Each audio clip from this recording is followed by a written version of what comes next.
Kobe Cornell Boone, and I want to say thank you for taking the time to click on this video and check out my channel, The Intent. This is where authentic conversations take place, and I thank you for your time. If you love the video today, I simply ask that you like, share, subscribe, but most importantly, leave a comment in the comment section. That feedback lets me know that I'm actually putting out videos that are useful, valuable to you, and just worth your time, man. That's the goal. Man, we're in a different setup than where I normally am. I'm normally like, I moved around my little lounge, just like my little lounge vibe type area. You guys can't see it behind the camera, but I'm normally on the couch. This is a busy season for me in my career, so got the desk out and just rocking a little bit different going into spring. And that's probably where I want to go with this video, is just talking about like the change of seasons, like change of seasons. And really, my birthday is in May. So coming up on my birthday here in just a little bit. Thanks be to God. And I am turning 29. Man, turning 29. And I can genuinely say, I think out of every birthday that I've ever had, this one feels so different. And it feels different for various reasons, but I just have a daughter.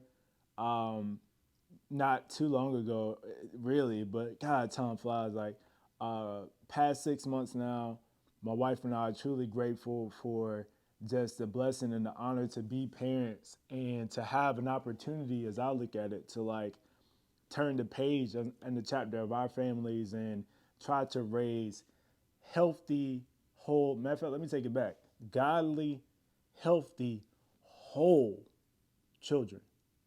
That is the goal. Godly, yes, but healthy and whole, I think a lot of times in our community we definitely miss for various reasons that I can't unpack on the storage that's available for this video. So I want to talk about seasons, man, and like just identifying the seasons a little bit. And this might be a little bit of a rant, but I think it's so important that you continuously have self-assessments to recognize where you are in your life. And it's something that I've always had an eye. Genuinely, have always had an eye for when it's time to run. You know, there's a song by Kenny Rogers that's like, you gotta know when to hold them, you gotta know when to fold them, you gotta know when to walk away, you gotta know when to run. It's called The Gambler if you want to go look it up. I'm from the country, so we listen to country music too. And in that, I've always identified when it's time to get out. Whether it be the Holy Spirit, which I always believe is the case, impressing upon me, hey, it's time to leave this person alone, or it's time to get out of this situation, or this is no longer good for you. I've always had kind of a ability to understand seasons when it comes to that.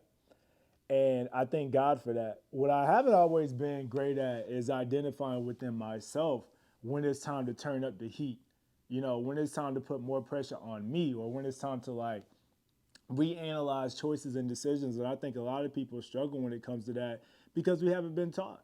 You know, if truth be told, and I tell my wife this all the time, if people really knew the thoughts that I have on my mind, and this is probably everybody, but when I say thoughts, like if people really knew my opinions on half of stuff, I probably wouldn't have many friends. And she told me that that's a post that she saw. It's like a meme that she saw one time, but it's that we're brutally honest. I think in our minds, and that's where I'm going with this. And I don't know weird, crazy stuff, but like I think we're brutally honest in our own minds, but our actions don't share that same transparency.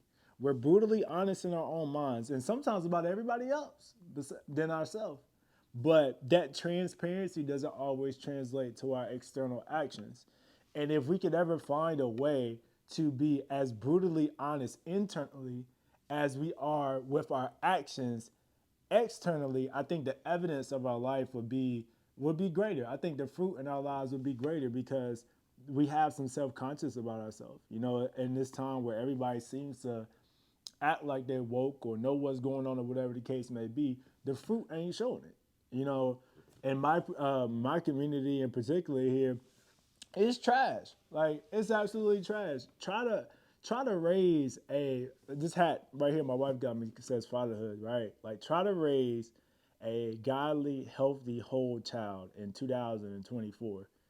And I'm talking about from the earliest stages, from an infant stage like we have, you're gonna have to be so mindful over your food, going to farmers markets as opposed to going to the grocery store, even your high end grocery stores. It's not just pesticides. We literally have biochemically engineered and cloned food now that we got to be conscious of. Half the world is sick of chicken. I don't know if y'all seen that at the time of this video coming out, but look on TikTok and stores and everywhere. Everywhere I look, everybody complaining about chicken. Like, what the world going on with chicken? Like, it's so much, and that's just food. Not even talking about media, um, the commercials that come on where your child might be watching Miss Rachel or whatever the case may be, that you have to be so much more cognizant of, that we just didn't have to go through so much when we were younger, or when I was born in 95. So like when coming up as a 90s kid, if you will, coming into the 2000s, there's just things that weren't even a thought. And I think that's the idea for me about like changing seasons and this natural progression of maturing, getting older. But maturing is that I know what I like, I know what I don't like. So I don't waste time or money on things that I don't like. Like, I know by default, my favorite food is Nigerian. Like, that's my African, specifically Nigerian food is my favorite. I don't waste money going to traditional like steak houses or whatever the case may be, because I can cook a steak at home. Like, anything I can cook at home, like, I don't really go out to try to go eat because I can make it at home. I can make it better. I can make it fresher as well. So I don't know. Like, it's probably just a rant, but as you get older and you start to mature and you've had experiences, you've gone some places, you've done some things, you've seen some things, you have more culture to you as a person, a more diverse perspective. I just feel like you get better at recognizing places, people, and things that you truly want to be a part of, and you start to craft your decisions and curate them more towards the things that bring you happiness in life, like the things that genuinely make you have joy, like genuinely hit your ikigai. I think it's spelled Ikagai. I might have it wrong, but it's a Japanese concept about like it's the way that it's depicted is circles, and then these circles are kind of like imagine the rings for like the Olympics, and every circle in your life is one area. It could be love, it could be career, it could be fitness, it could be passion, it could be joy, it could be hobbies, it could be lifestyle, it could be fashion, it could be whatever. And where the circles kind of connect, that space that's in between those is like where you find you. And I'm so big on that. I'm so big on Pomodoro, a lot of Japanese concepts have truly blessed my life in many ways by structuring the way of thinking, you know.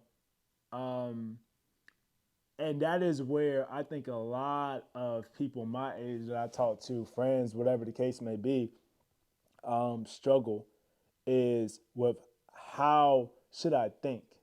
How should I research things? How do I find the right answers and the clues? And I think a lot of times our parents, when they raised us, coming from like, I was raised by a boomer. I wasn't raised by anybody from X. I was raised by old school, for real, boomers.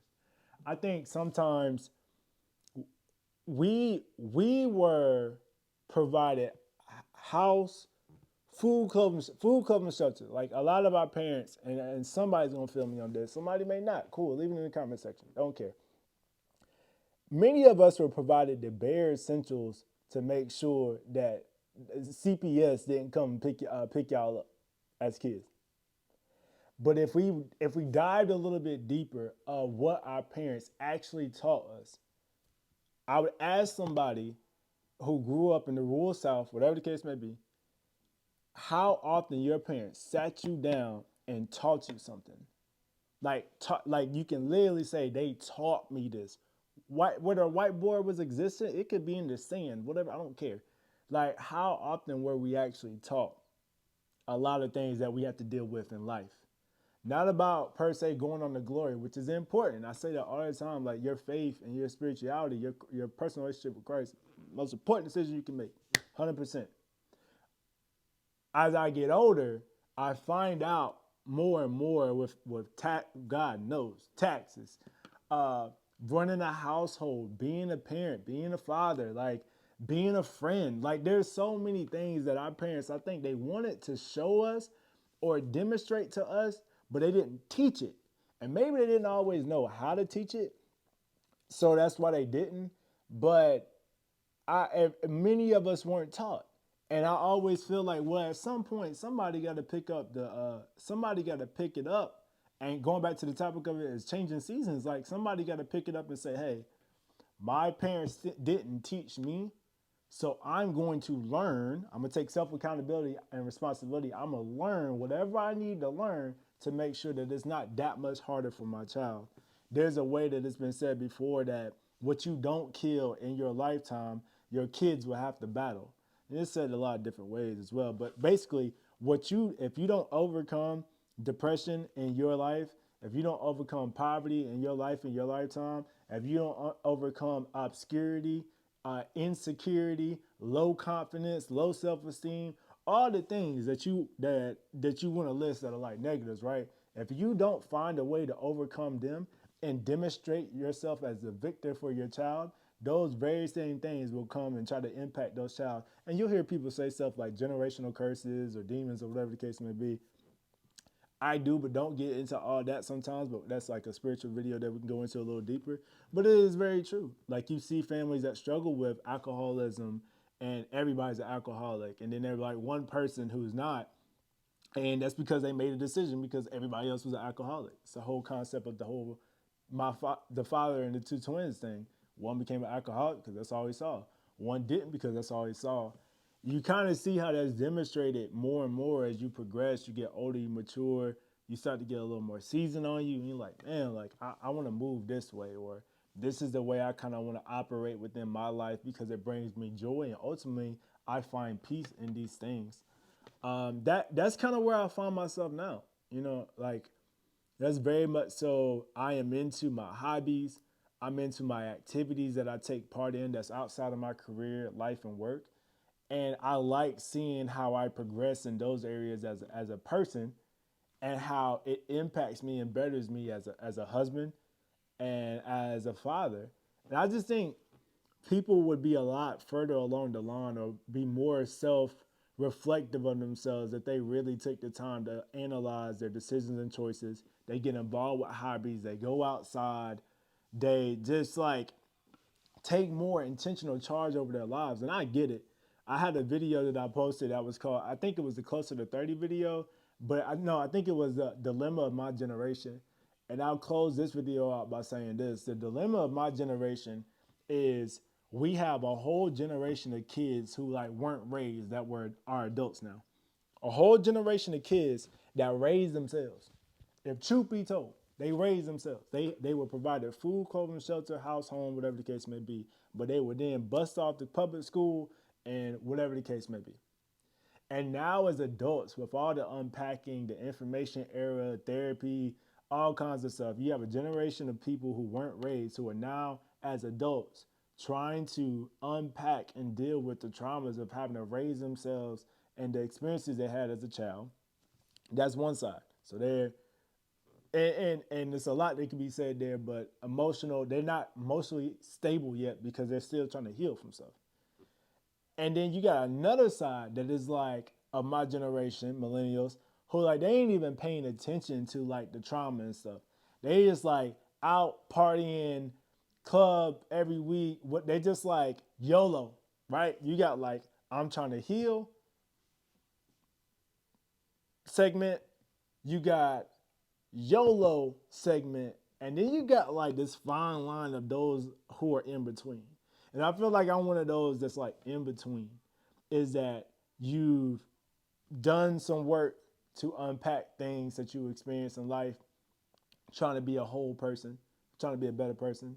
You're like understanding that life is short, you have to enjoy it, you have to go out, experiences, whatever the case may be. But then that middle ground is like the person of value. I feel like that person who's like, I put a lot of emphasis on valuable relationships, valuable experiences, not overspending. Like you're like it's almost like the middle class. You should read that book by Ruby Payne, Hidden Principles of Poverty or Hidden Principles or something. Somebody in the comment section let me know about the book. I forgot the name of it exactly, but it's by Ruby Payne, Payne. And I feel like that's where I'm at in these changing seasons and coming up to 29 is like playing the middle ground, but still taking risks. Still taking risks, playing the middle ground, but taking the risks that actually matter, making the decisions and choices that actually move the needle, the family forward. Because somebody in the bloodline got to push it to the limit. Somebody in the bloodline got to be the one to say, hey, I'm going to take it where it's never been taken before. Either y'all coming with me or not, but we got the same last name and let's get it. Somebody in the family got to be the one to say, hey, we ain't living like this no more for another generation. Period. Hey, we got to go get it. Like, we coming out of this. Either we coming out of this or we coming out of this, but staying is not an option. And I'm finding out more and more it's never been about everybody can't go. The sad part is some don't want to. That's a whole nother video for a whole nother day. But if you like this video, like, share, subscribe, send it to somebody that you know. But until next time, thank you for checking out The Intent. God bless.